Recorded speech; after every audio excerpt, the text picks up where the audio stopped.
폐업. 은행들 돈 더 내라. 이게 무슨 말일까요? 바로 이겁니다. 이거. 출연료율. 금융회사는요. 예, 돈을 많이 벌잖아요. 그러면 그중에 일부 수익금을 쉽게 말하면 출연료로 냅니다. 예를 들어서 신용보정기금에도 내고요. 기술보정기금에도 냅니다. 그리고 지역신용보정재단에도 내고요. 이 세 곳에 냅니다. 그것도 말입니다. 요율이 정해져 있습니다. 요율이. 예를 들어서 말입니다. 신용보정재단에는 0.04%를 냅니다. 그리고 기술신용보정재단에도 내고요. 신용보정기금에도 냅니다. 그런데 최근에 말입니다. 중소벤처기업부가 신용보정재단, 이 지역신용보정재단이라는 게 사실 지역에 신용보정을 해주면서 기업들을 살려 나가는 곳이거든요. 그러면 지역신용보정재단이라는 건 결국 소상공인이나 자영업자를 대상으로 해서 신용보정을 해주는 집단입니다. 그런데 그 집단이 지금 문제가 생겼어요. 무슨 문제가 생겼느냐? 이게 줄폐업이 엄청나게 일어납니다. 그것도 말입니다. 폐업이라고 했는데 이렇게 3번을 강조할 정도로 자영업자 소상공인은 줄줄이 망하고 있다는 뜻이에요.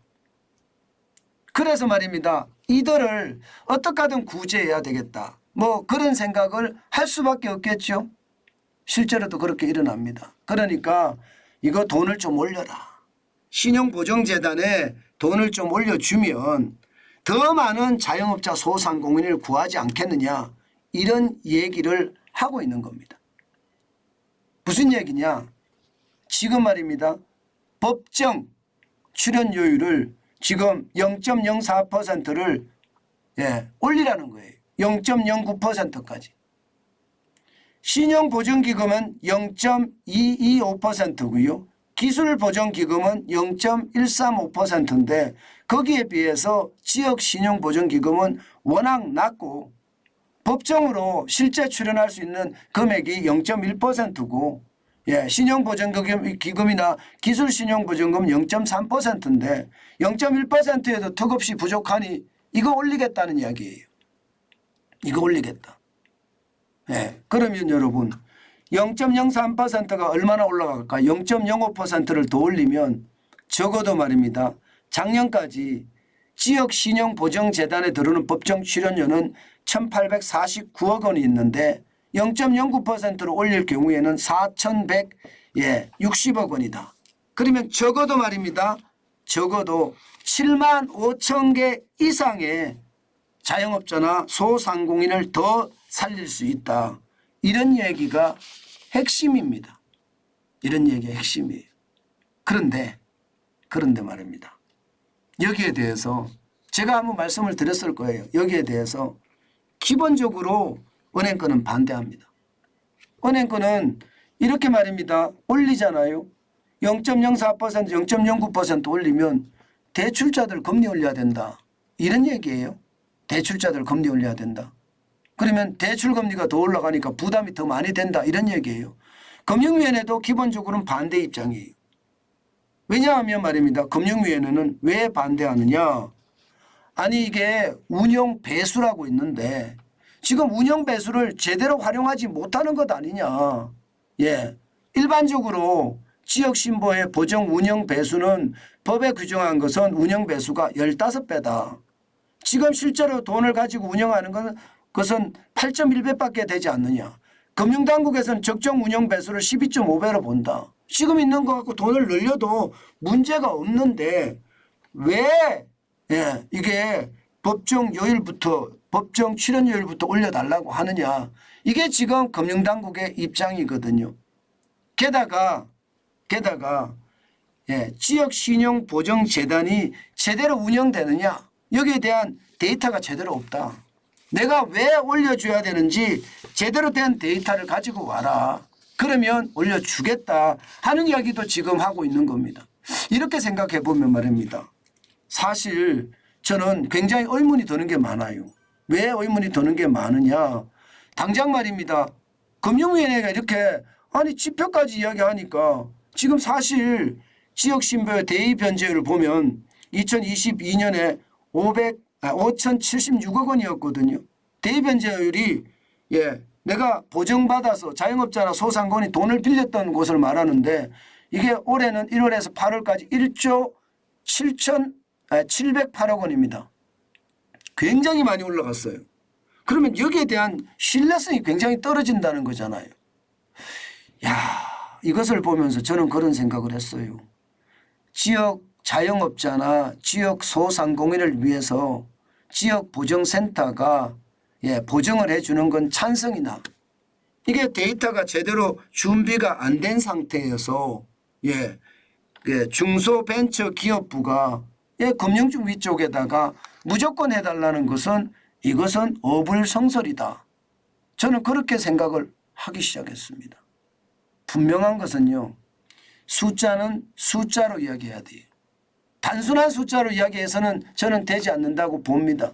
지금 이렇게 운영배수가 금융위원회가 이야기하는 것은 8.1배니까 아직까지 여유가 있다 이거 아닙니까? 그러면 그 여유가 없는 이유를 제대로 이야기를 하고 나서 이게 뭐 쉽게 말하면 출연료율을 올려달라든가 하는 이야기를 해야지 지금처럼 말입니다.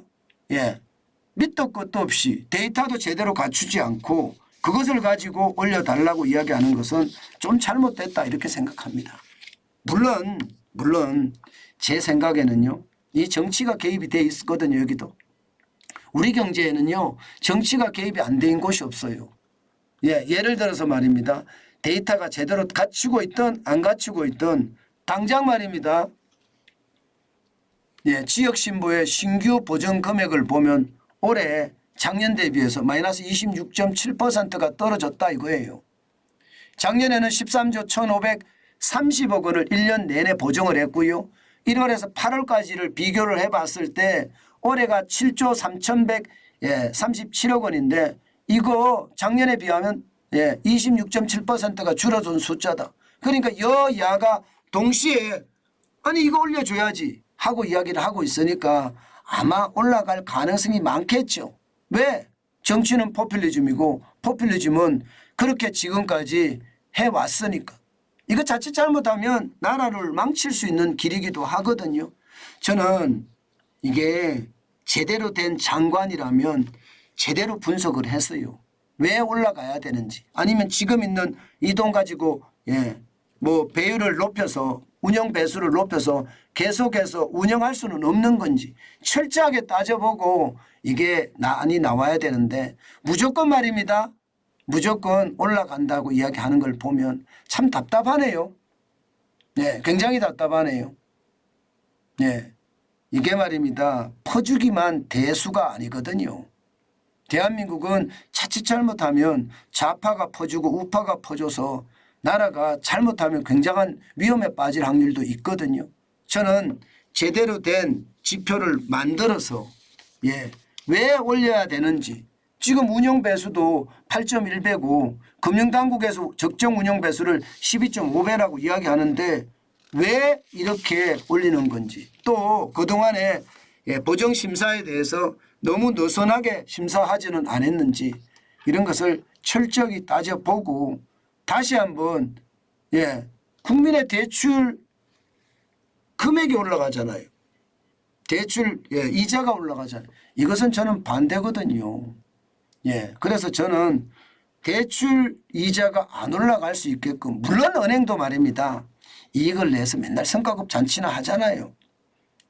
뭐 퇴직금을 뭐 5억씩 6억씩 막 지불하면서 사실 예대 마진이라는 게 없는 사람 이자 받아서 수익 낸 거 아니겠습니까?